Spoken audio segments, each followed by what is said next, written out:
Prologue, 1980. Because the wood floor creaks in the long corridor, Mariana can hear her father approaching. She turns toward the door. As it opens, she looks down at the small cello she's been playing and tightly grips the bow. Alexander Feldmann leans against the doorframe. He wears a silk paisley dressing gown and embroidered slippers. With a cigarette in a tortoiseshell holder in his hand, he stares at her, exhaling smoke. Mariana, you're flat.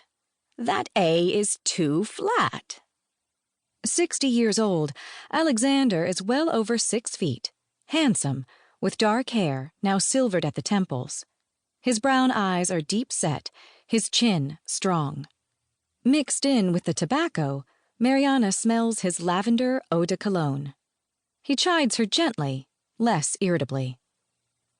You're not stretching far enough, sweetheart. When your hands have grown a little, this won't be so difficult. Looking down at her cello, she nods. You're noodling around, Mariana. You're not really practicing, I can tell. And why are you sitting on your desk chair? Your feet can't reach the floor. How can you play when you're not stable or grounded?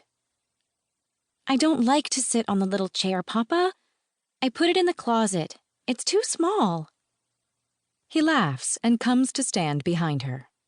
Mariana feels shy with her father, who is rarely home. World famous as a performer, he has a schedule of concerts that keeps him away. He's already booked for the next 3 years. And during his days in Manhattan, Alexander is preoccupied with his own daily hours of practice and giving cello lessons in his studio in the apartment. His students from Juilliard come and go all day, each for an appointed hour. Now he touches her shoulder, amused. Mama told me that you erased Eric Katz's name and put yours on my list for a lesson today. That was naughty. I know you're leaving again, she whispers. First thing tomorrow morning. And? She pauses, looking away. I wanted to be with you. Alexander takes another puff of his cigarette. Well, when you finish practicing, you may join us for breakfast. Your mother and I do need to talk before I go to Switzerland. He leans down and takes her left hand, showing her the position she needs to reach the A properly. His face is smooth, the scent of his aftershave strong. Sweeping her hair aside, he gently kisses her neck. She closes her eyes. He whispers, You must work harder, sweetheart. It takes more than talent to be a great cellist. It takes hard work, dedication. As he leaves her room, he says, For a special treat, if you work hard on the sarabande this morning, I'll let you play it for me on the Silver Swan after breakfast. We'll eat when you're done. Then he is gone. Mariana waits for a moment.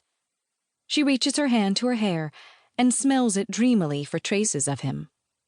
When he's away, she sneaks into his room and puts drops of his scent on her fingers. Then she rushes back to her own room and rubs her fingers on her pillowcase. The fragrance soothes her, helps her sleep. Again, she starts to play. In her nightgown, Mariana is working on Bach. She is tall for an 8-year-old, all arms and legs and angles. The seeds of future beauty have been planted in her face. As she leans forward, her long, dark hair falls over the instrument. She brushes it away with her right arm, lifting the bow impatiently. Forcing herself to concentrate, she repeats the opening measures of the sarabande from the G major suite. Filtered through Venetian blinds, sun rises over the rooftops of Fifth Avenue across the wintry park. Though her bedroom door is closed, in the pauses while she rests, she can hear her parents' voices raised in disagreement.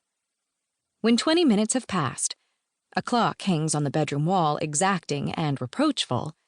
She places the bow on the music stand and hops off her chair. Then, having set her instrument carefully down on the rug, she walks the long, dark corridor past the dining room and kitchen to what her parents call the dinette, where they await her.